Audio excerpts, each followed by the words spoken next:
Can you hear me now? Excellent, excellent. Now I want you to look to the right or the left here, my right, your left, and imagine out there's a lovely pastoral view of cool oaks and blue water on this really warm day. There is water outside if you need it. Welcome everybody, and welcome to the people on Zoom to the Mortimer History Society Spring Conference 2024, the landscapes of the medieval marches. We've got some fabulous speakers today, not least our first speaker, Professor Keith Ray. And Keith is a senior research fellow at Cardiff University, and he's part of a funded research project making the march and contesting lands in the early medieval frontier. Keith has a lot of experience in this area, certainly in an early medieval period, and work around Offa's Dyke, but I'm not going to take up any more time at the moment. I'll just hand you over to Keith, and we'll go from there. Good morning. Can you all hear me? Oh, that's great. I can almost hear myself. Good. So I like to start off basically pointing out some very obvious things, because it's often the obvious things that we forget to talk about.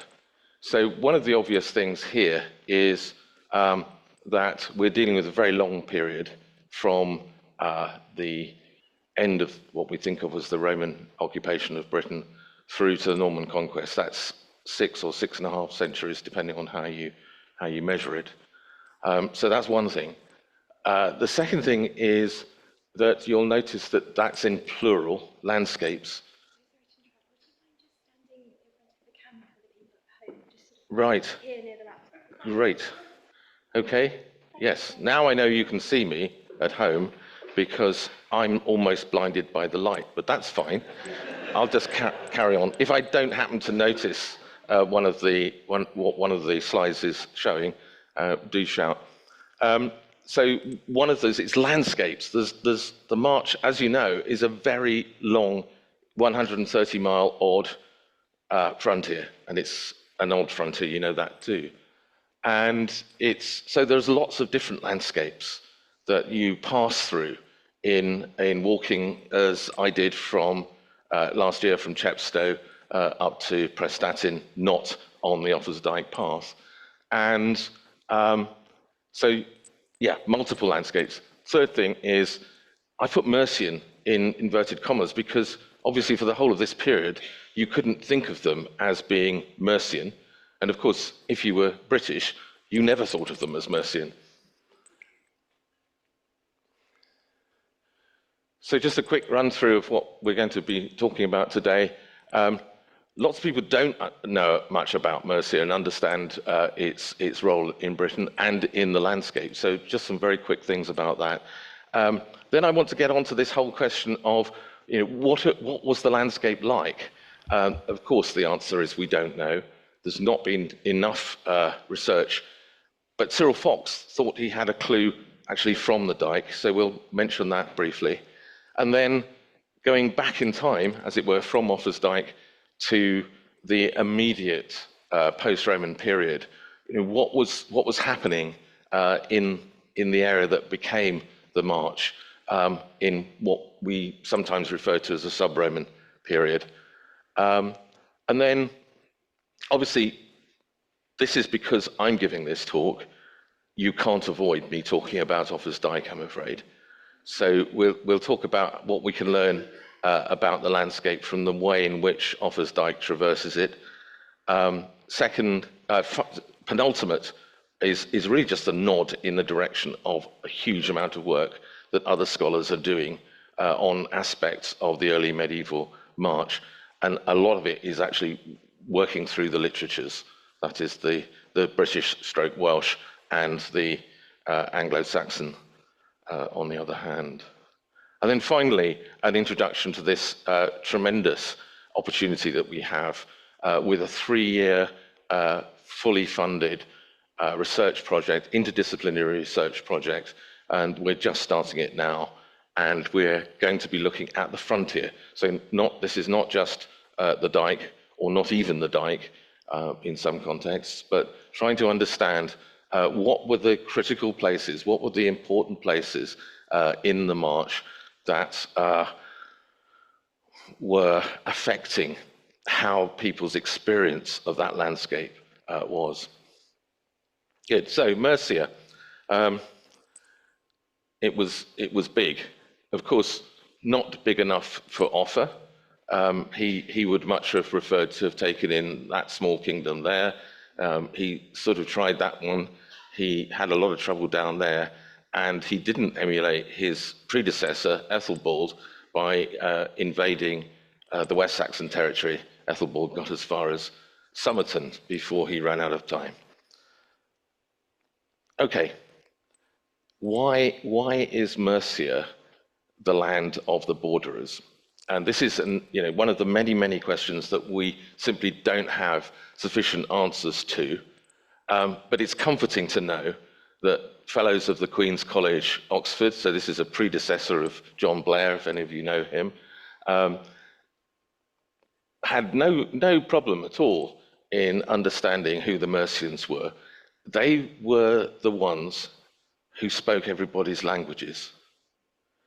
Now, psychologically, that's very controlling, isn't it? You actually understand everybody's languages, and so you can conquer them all. And under these two kings, they got very close to that process of total conquest and control. To describe these gentlemen as megalomaniacs is to do them a great disservice. They were far more important than that to themselves. And as Pam was saying, I've devoted quite a lot of time over the last few years to try to understand how Offa's Dyke itself fits into the story, the narrative of the early development of the march. And these are the things that I've come back to again and again. It's the visibility of the Dyke. It's the way that it enables surveillance in the landscape. This was understood by Cyril Fox, and there were lots of innovations in his work in the 1920s and into the early 1930s on Offa's Dyke and on Watts Dyke. So he was really trying to define just how important this was. And he had the job defined for him by another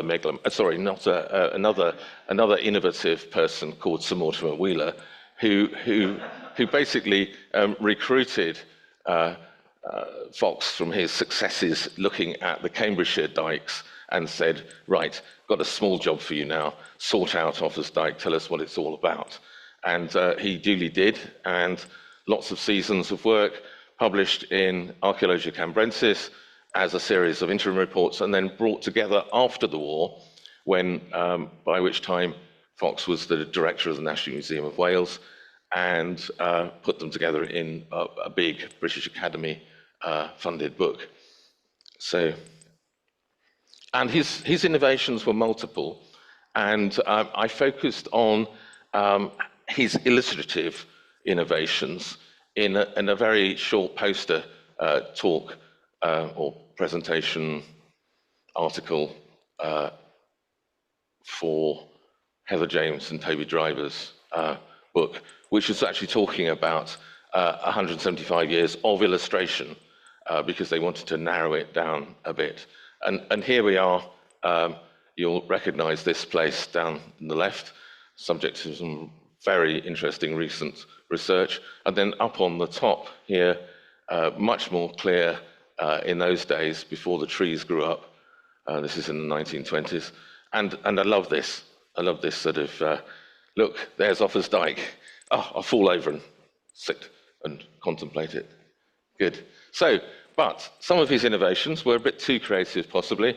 And the one that I just want to focus very briefly on today was how Fox was very impressed by alignments in the Dyke, how it was laid out across the landscape, and believed that the straight alignments were possible because you were dealing with open country, and where for want of a better word, the line of the dike was jiggedy. It was not fully straight. Then it must have gone through woodland because they had to avoid trees. This is not quite as absurd as the story told to Julius Caesar about aurochs and how you would hunt them. They didn't have joints in their legs, so they leant against trees and to sleep. And so what you do is you find their favorite tree, saw nearly through it. They'd come at night to go to sleep, fall over and not be able to get up because they had no joints in their legs. The Germans must have laughed for centuries and dined out on the idiocy of that particular Roman general. So there's a digression for you.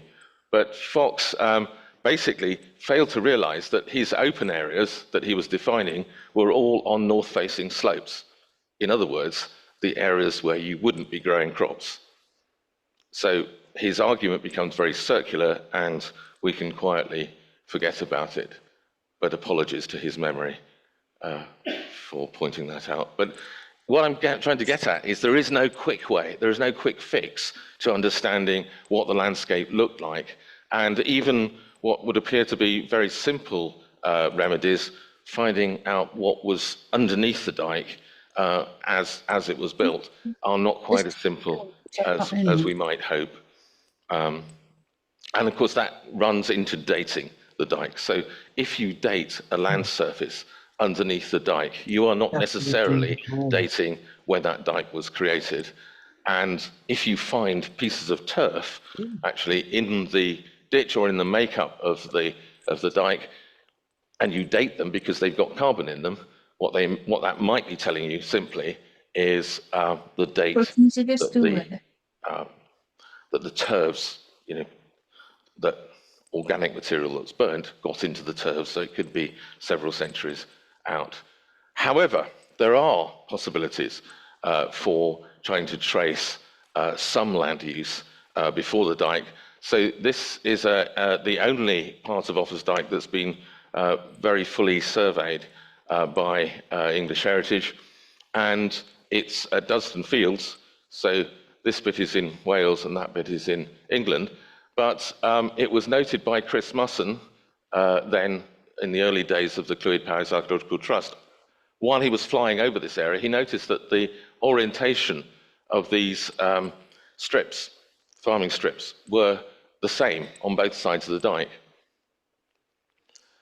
This was following the survey. The decision, or the interpretation reached was that actually no, these furlongs were changing. They were being modified when they, or turning before they got to the dike, so they must be later. But that doesn't explain the orientation. And I think if we've got one location where we can see whether there was something approximating open field farming, it's in that part, if we can excavate underneath the dike. And then looking at the ways in which the alignments of the dike, the micro alignments and the macro alignments set up, we find it in this area here at Dusden Fields. You see that it turns inwards there and turns inwards there. If you take a line perpendicular from there or from there, it focuses on Montgomery Castle. That is an objective observation, if you like. It is also larger at that point. And my argument was that this potentially means that there was something before Montgomery Castle that was possibly a British centre at the time that the dike was being built. So we have, in recent years, a number of books, several from this lady, Robin Fleming, talking about what we can tell from the objects of late Roman Britain, the items that were buried and found by archaeologists, and how they changed in the centuries afterwards, to understand that the collapse of the economy of Roman Britain was, as had been thought in the past, was quite sudden, and the implications for what we call sub-Roman Britain were very important. And work that was done in the 1970s and into the early 80s on the finds from the Bath Basilica complex, excavations, in which it was thought that there were massive timber buildings that replaced the Roman buildings in the early 5th century. That's not entirely dismissed, but it's put into quite a lot of doubt now. And what is interesting about Roxeter is that there is no imported material from Eastern Mediterranean, such as we find at Tintagel. And just put this in to show Roxeter in this nodal position with Watling Street West coming up from here, basically, up to Roxeter there and carrying on towards Chester, and then Watling Street east-west. It's in a nodal position in the Romano-British landscape. But the imported material is varied, includes glass, pottery, and pieces of amphory, clearly establishing that there are important links between the late Roman Eastern Mediterranean and Western Britain, which has all kinds of implications which are being worked out. And the places where these things are found are very interesting and potentially quite nodal, if you like, quite critical within those early post-Roman landscapes. And so finds of this material from underneath Much Wenlock Priory, not fully published, but clearly having some implications of what was going on at Wenlock. And then, of course, that echoes down the centuries into the high medieval period. And not the Brython itself, which is a very early Iron Age hill fort, and which develops later on, but an enclosure called New Pieces, which is just over this ridge here, which is another location that has imported pottery and glassware and so on. And that is one of the sites that we want to focus on because it hasn't been written up. We want to do some analysis of the archive of that, possibly do some more field work there to try to understand what happens after Roxeter is abandoned. What happens in terms of the development of early kingships, which we know from the literary sources, particularly Gildas, emerged. Right, so Offa's Dyke. Well, I need to rattle through this because time is running on. But these images are simply, if you like, reinforcing those ideas that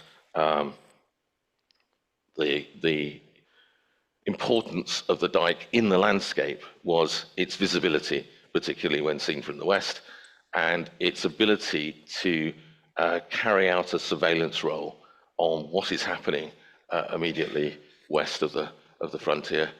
And there are lots of subtleties of this. So in this one, the green line that you almost can't see is the line of the Dyke. And basically what I'm pointing out there is how it curves inwards, where there's a stream or a river flowing west to east, and it curves outwards where there are prominent locations in the landscape. So this is telling you partly about the strategic use of the Dyke.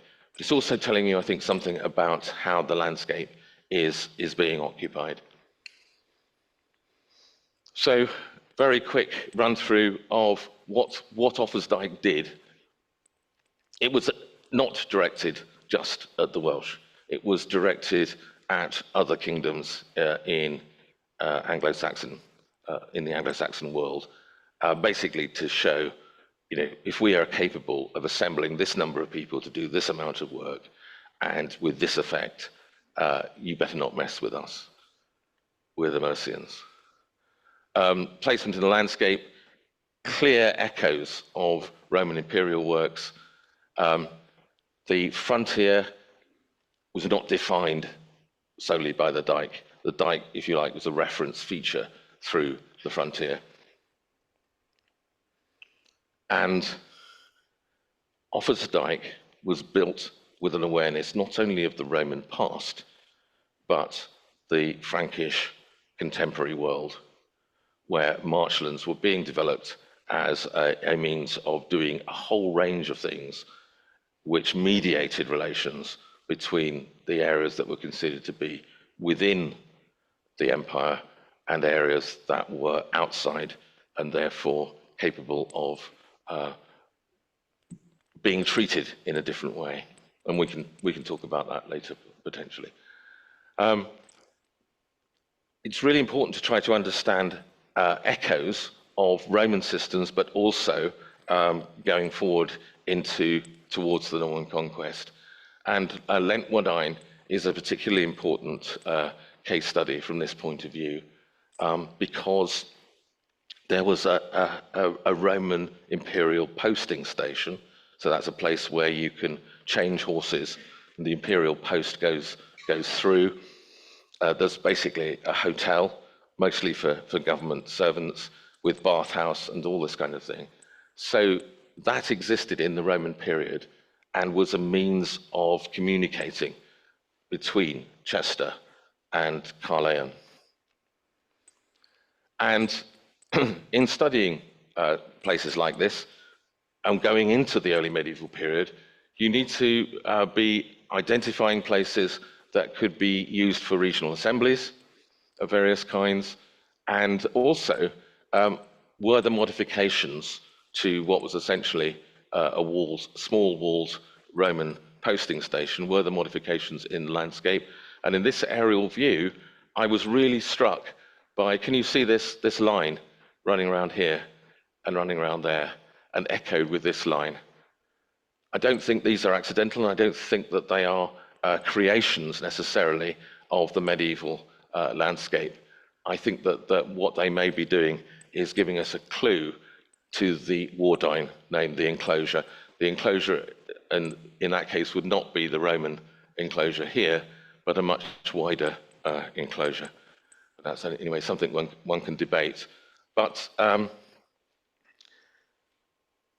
Domesday, of course, is a contemporary document in the 1080s, but it's also trying to capture realities which the Normans want to take over and develop. And one of them is about who renders what to whom at the highest level. So if we're talking about things which are important, you know this thing about if you're a leader, you only read a sheet of A4, you won't read beyond that with a report. Domesday is a bit like that. So you can imagine the king and his councillors reading page 1 of each report and saying, what are the key things? Well, page 1 of the Shropshire Domesday points out that there's something special going on at Leintwardine with horses. It's not a stud, as some people have suggested it was, although what they imagined that they were doing, just running a stud out of Leintwardine, is I'll leave to your imagination. But these horses are required to be rendered into the king's service to do the job of accompanying. And what I noticed from this, and it's very interesting how the numbers of these riding men are concentrated in the frontier area. What I wanted to do then was to map where they were, and this is what comes out. And I think that what you're seeing here is the way in which the frontier, not necessarily any longer the Dyke, which is shown on the left here, but the interface between the British landscapes to the west and the increasingly anglicising landscapes to the east. What is happening is that there are people who are responsible for joining that bodyguard, and they are in interesting locations. They're along communication routes, and I'll say no more about that just now, but I have published a paper in the Offa's Dyke journal that explains all that. Yes. Do we know entirely where Offa's Dyke ran?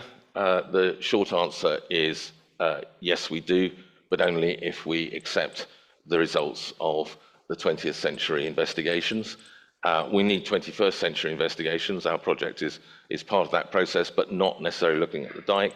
But actually, we need to wonder whether we have actually got it right. So for a long time, no dispute on the line of Watts Dyke. There's a group of earthworks up here, which the Ordnance Survey and some 19th century writers were convinced was Offa's Dyke. But then we have this extraordinary gap. What's going on here? So one of the things that I've tried to do in the last few years is to work with colleagues in Flintshire and try to test out whether there might be parts of Offa's Dyke that we've missed. And I'm not going to spend a long time going on through this, but basically, although, and this is an important caveat, although we haven't done any investigations that demonstrate the date of the features that we've been looking at, we have been finding linear works right the way up to the coast, but on a course that's west of what was thought of. And again, not really time to go into this, but there's a massive fold in the landscape here. Gop Hill is up there. On the other side of the valley, it goes through there. And then basically we have traced what we think is a plausible course up to just to Gronant at the east of Prestatyn. So in this view, going towards the Clwydians, and we're at the Iron Age hill fort of Molagaya, but it's basically going through a natural gap and overlooking a routeway from the Vale of Clwyd through to the Vale of Mold. The important thing about where we're stood is that it's within a lead working area, an area we know was worked for lead in the Roman period and to some degree in the medieval period. And what we can be suggesting here is the possibility that there's an appropriation by the Mercians of the lead fields, which exactly mirrors how Offa's Dyke takes in the Forest of Dean in the south, which of course was a major ironworking area. So there are differences in the form of the two dykes of Watts Dyke and Offa's Dyke, but we need to look at the possibility, I think, that there were two dykes actually in use at the same time, and it also then brings into focus what's happening in the Vale of Clwyd and why it is that both Offa and Kenwolf and their successors were campaigning in northeast Wales and into the Vale and towards present-day Conwy. And this poem, which is basically explaining to the English why it's important not to dismiss Wales, written in 1587, and Churchyard, the poet, picks up, I think, on some oral tradition, which basically suggests that the two dykes might have been in use together, and that there might have been a purpose. And this is the thing. It's not necessarily purely economic. It might have been a political purpose as well. But for, if you like, maintaining that area in some doubt as to whose authority ran there. And then in the south, the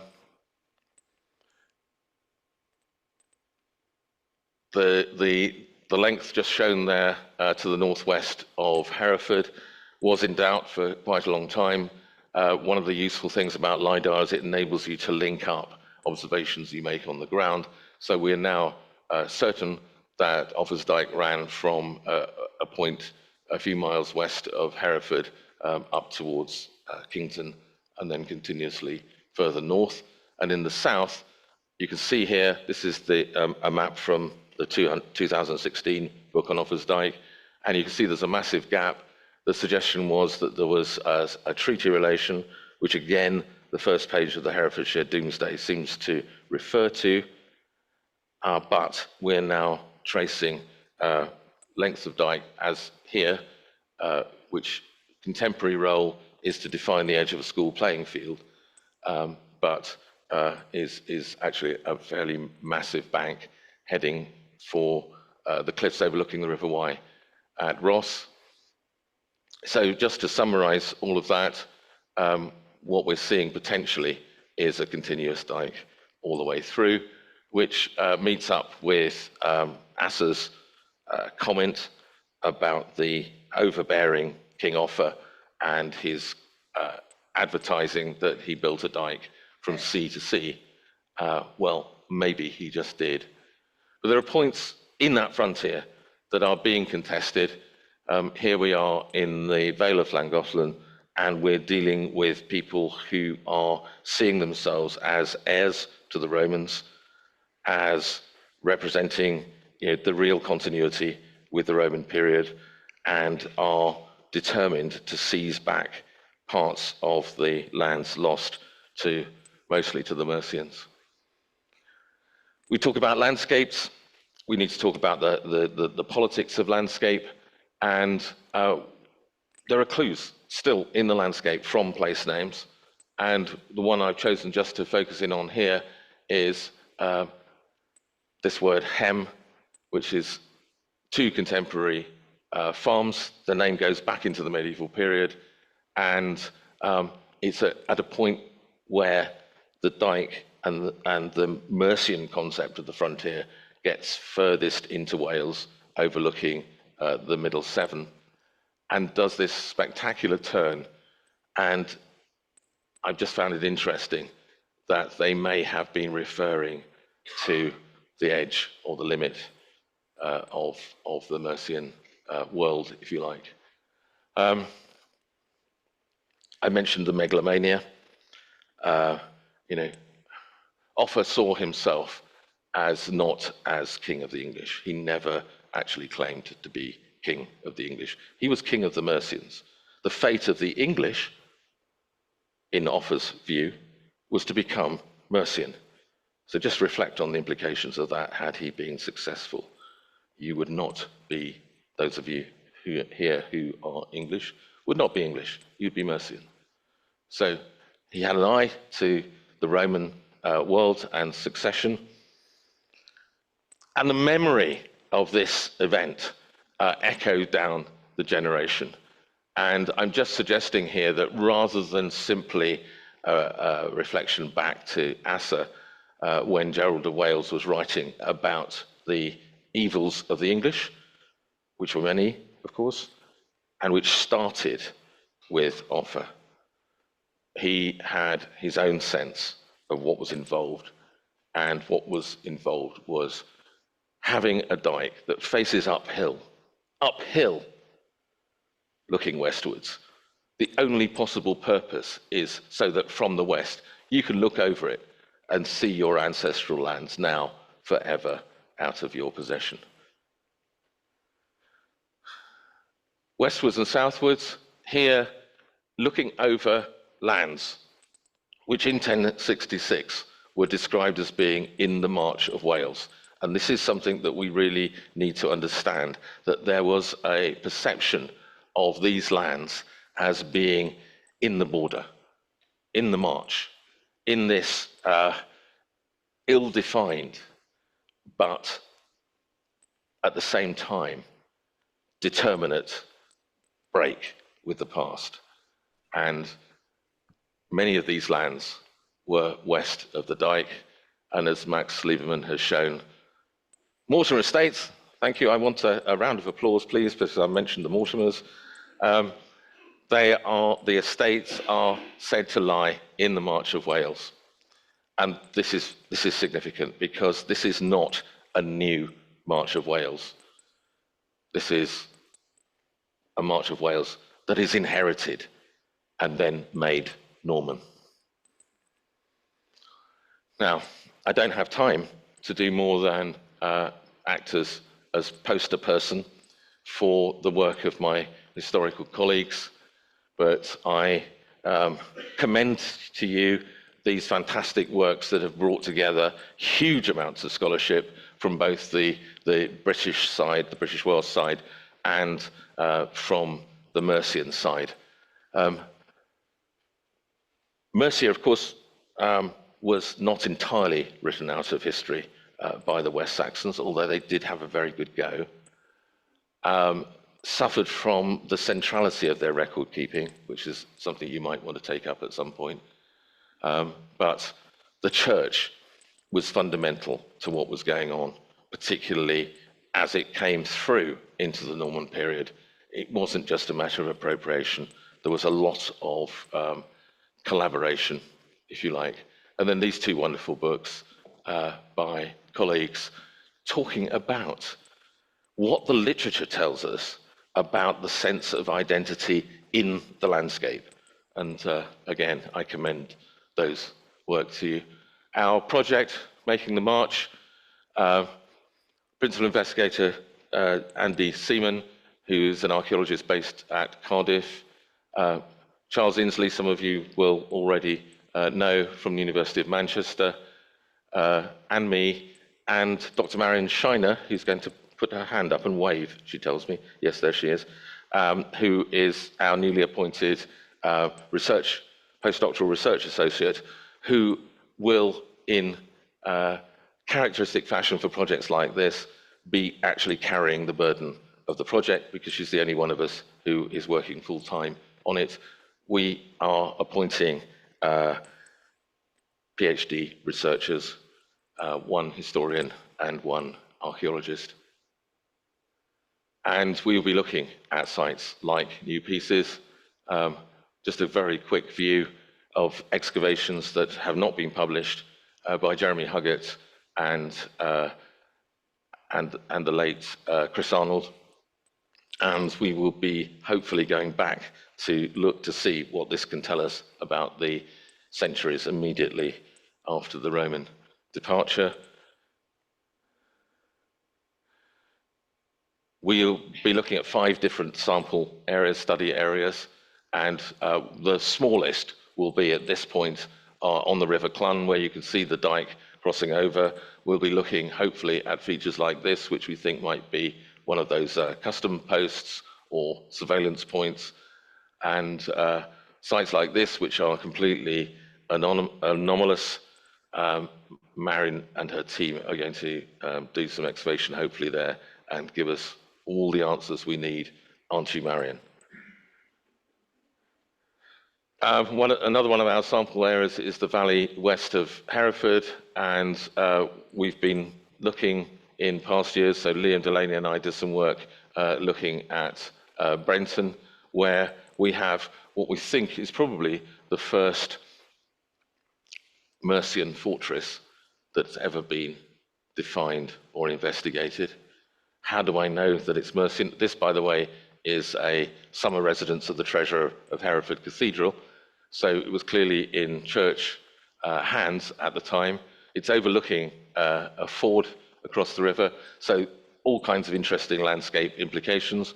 We put in, as you can see, a very large trench here, and were lucky enough to come down onto a collapse of a bank, a stone-fronted bank, and in among the stones, some late Saxon pottery. So clearly, this enclosure did precede the medieval activity at the site.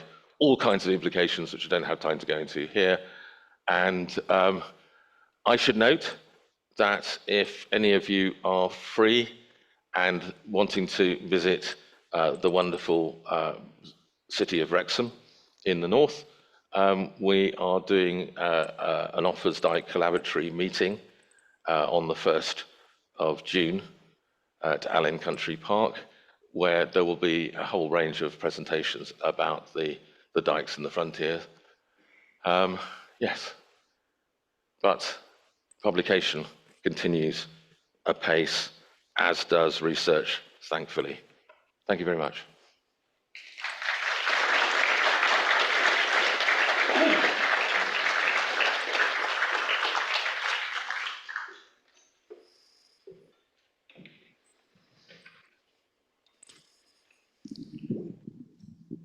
Thank you very much to Professor Ray.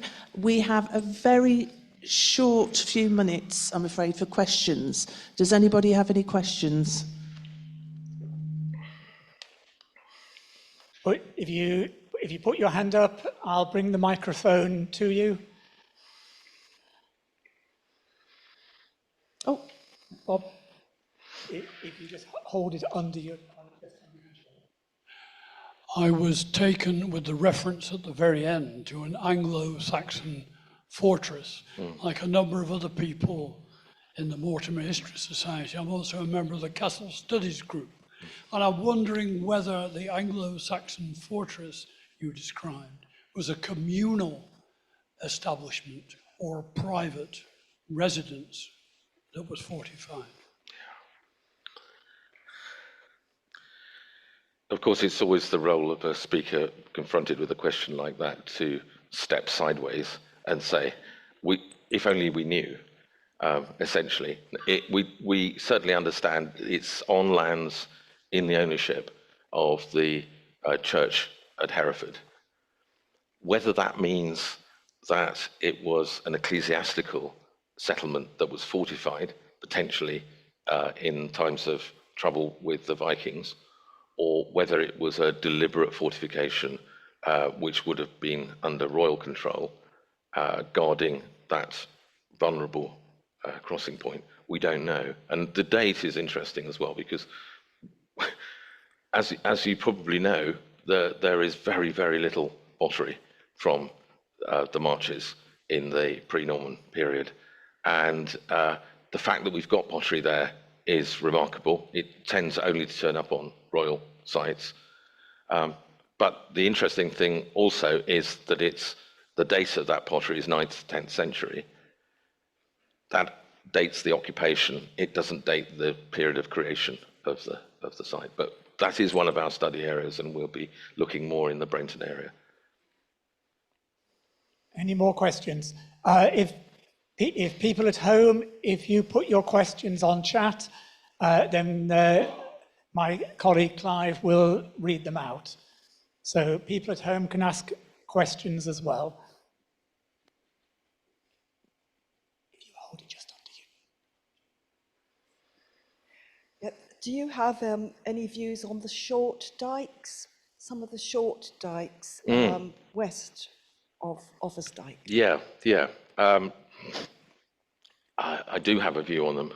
They're interesting. My colleagues, archaeological colleagues in Clwyd Powys Archaeological Trust, have devoted quite a lot of investigative effort to try to understand them better.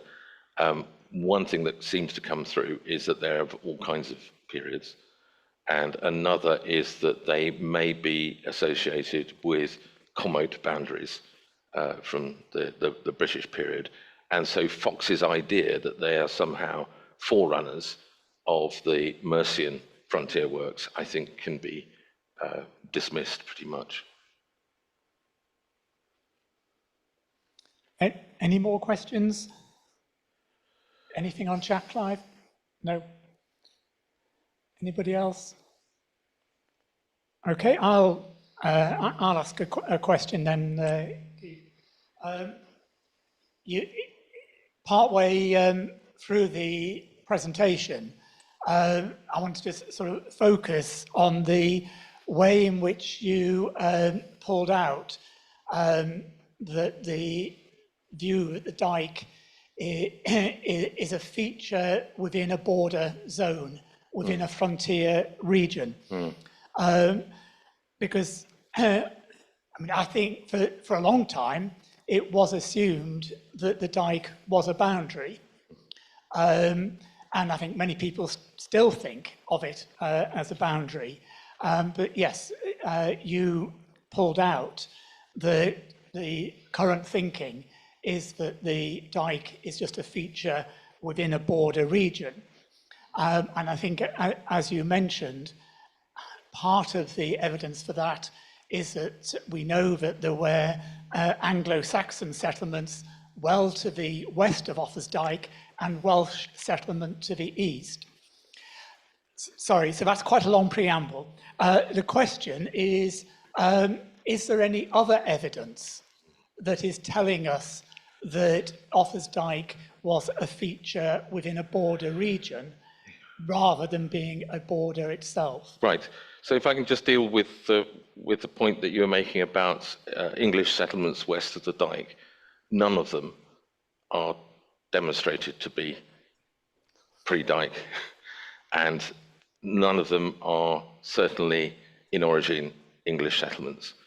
Our place name colleagues have completely revolutionized the way that we approach trying to understand these. So those ideas are embedded in the literature, unfortunately, and will take a generation to move on.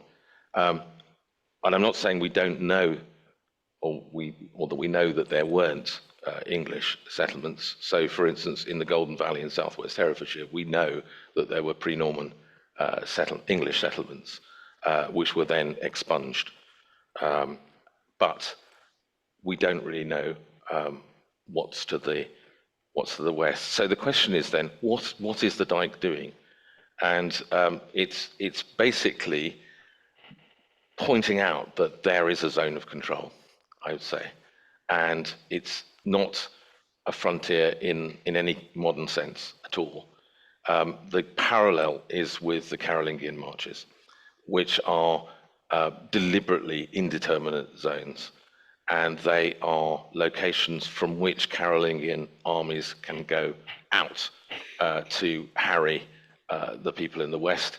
The model I like to think of for Mercia is that you've got lots of young men hanging around, being second, third, fourth sons, and they are potential troublemakers.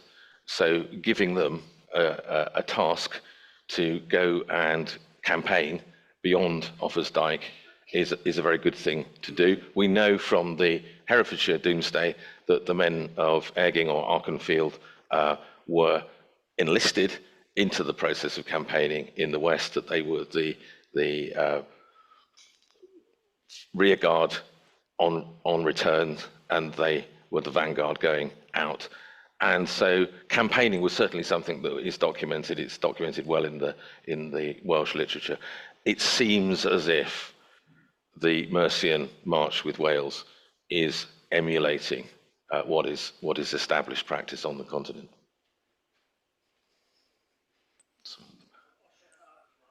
No, it's okay. I can.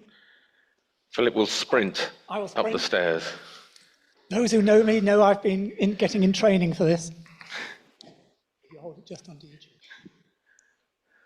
Yes, I'm very much interested in the legacy of the Roman roads then. So what you're effectively saying, that the Roman roads was a good system good system to use for invasion into Wales, and it was already established. You mentioned that the horses for the galloping up the roads to sort of think about the Domesday, compiler of the Domesday, but you're also saying that later medieval kings, Henry III, Edward I, used the Roman road system into Wales to conquer Wales. Yeah? Undoubtedly. Yeah. And what I was also pointing out about them was the capacity for rapid transit. Yeah. Well, rapid transit in 1,200 years ago. Yeah. And it's interesting, I think, how the Roman roads would probably define the rear of the frontier zone, because this is where you could move troops up and down and address them to any danger point. And it just helps to define the frontier, to say that you need to, if you're west of, in this case, Watling Street West, you are basically in a military zone, and you need to be aware that that's where you are. And they were kept in a good state of repair. Yeah. So I think, and of course the other thing about it is that in terms of communications, there were communications not just forwards from the Dyke, but back. And to communicate back to an area that you could then send people, and this is again where the riding men come in, you can move people around to, as I say, to address a particular threat if it arises. Yeah, makes sense. Yeah. Thank you. Was there another question down here? Yep, there is.